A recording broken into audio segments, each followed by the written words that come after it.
BTR सोरखारनि बानजायनायाव चिरां जिल्लानि भारत भुटान सीमानि सान्तिपुर गोजौ फरायसालि गेलेग्रा फोथाराव 30 साननि थाखाय रैखाथि बिफानाव थिसनथाइ होनायनि फोरोंथाइ बादा बेखेवो।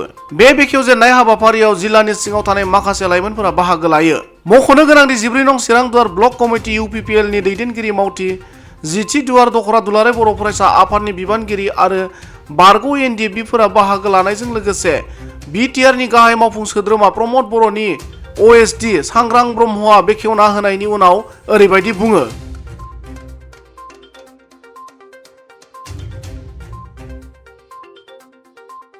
दा जेनेखि बड'लेण्ड टेरिटरियेल रिजननि मानगोनांसिब बिथांनि सिमां जोंनि जेनेखि इयुथफोर बेफोर इयुथफ्रा गासैबो जेनेखि जोंनि समाजनि मोजां बिथिं बे मोजां बिथिं मावनाय बेफोराव बाहागो लानांगौ आरो बिनिनो मोनसे बावा जाहैबाय जोंनि इयुथफ्रा जोंनि ससाइटिनि गोबां गाज्रि गेना खामानिफ्रावसो गोदोनानै थायो। बिनि अनगा जोङो जोंनि बिटिआर ओनसोलाव जाहाथे जोंनि इयुथफ्रा नैबे प्रि रिक्रुटमेन्ट ट्रेनिंनि दारै जोंनि सेन्ट्रेलनि आर्म फर्सेस स्टेट पुलिस बेफ्राव मुं थिसननो हायो बिनि थाखाय मोनसे जावरिखांनाय लाबोदों आरो बे जेनेखि रिक्रुटमेन्ट ट्रेनिं बे रिक्रुटमेन्ट ट्रेनिंनि दारै जोंनि जेनेखि जाखांफुनाय लाइमोन सेंग्रा सिख्लाफोर बिथांमोनहा निस्सय जोंनि बे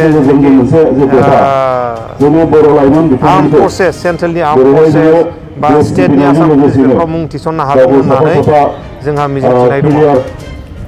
बर' हारिनि गेजेरावनो मोनसे स्ट'रि हिन्जाव माहारिया हाया होननाय साननाय दङ। दिनैहाय गोबां हिन्जाव माहारिफोरा दिनै हिन्जाव माहारिया बर'ल' नङा गुबुन गुबुन समाजावबो मोनसे एग्जाम्पल जानानै फैनो थांगासिनो दङ। मानो होनोबा अलिम्पिकआव मेडेल मोनजोबनायाबो हिन्जाव माहारियानो लागोरदों बा जुदा जुदा स्पर्टसआवबो हिन्जाव माहारियाबो दावगागासिनो। दा बर' समाजावबो जोंनि हिन्जाव माहारिया उन जानानै थायाखै। दिनैनि जेनेखि रिक्रुटमेन्ट ट्रेनिंनि प्रग्रामफ्रावनो नोंथांमोना नुनो मोनदोंखि बाहाय लोब लोब जोंनि लाइमोनफ्रा हिन्जाव लाइमोनफ्राबो बाहागो लाफैदों। बाहाय टटेल हौवा हिन्जाव मिलायनानै 700निबो बारा जोंनि इयुथफ्रा बे ओनसोलनि इयुथफ्रा मुं थिसनफैदों। बेनो जोंनि मोनसे सिनायथि बा मोनसे साइन कि जोंनि ससाइटिया मोनसे पजिटिभ डाइरेक्सनाव थांगासिनो दङ।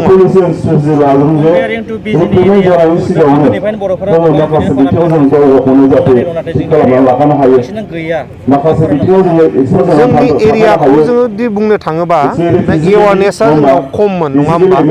दिनै बिटिआर सरकारनि जेनेखि मोनसे स्टेप लाबाय प्रि रिक्रुटमेन्ट रेलि जेनेखि ट्रेनिंफोर बेफोर ट्रेनिंनि दारै जोंनि ओनसोलावबो मोनसे एवारनेसआ फैगोन होनना मिजिंथिदों आरो बे एवारनेसनि थ्रुयैनो जोंनि ओनसोलावबो एबार जेनेखि स्टेटनि पुलिस पारामिलिटारि फर्सेस बेफोरखौ बारायगोन होननानै आं मिजिंथिदों। 30 दिननि थाखाय बेखौ बानायनाय जादों। दिनैनिफ्राय जागायनानै 30 दिनसिम बे प्रि रिक्रुटमेन्ट ट्रेनिंनि गेजेरजों जोंनिफ्राय इयुथफोरखौ पेरामिलिटारि आर्मि पुलिस माखासे बेसिक इनफरमेसन बेखौ जों बेनि गेजेरजों बिसोरनो मोजां रोखोमै गाइडलाइन होगोन फिजिकेल रिटेन मेडिकेल माखासे बै नलेजफोरखौ जों दा जाहाथे थांनानै जेब्ला टेस्ट जागोन बै समाव मोजां रोखोमनि साक्सेस जायो। निउज डेस्क इनसाइड एनि बर'।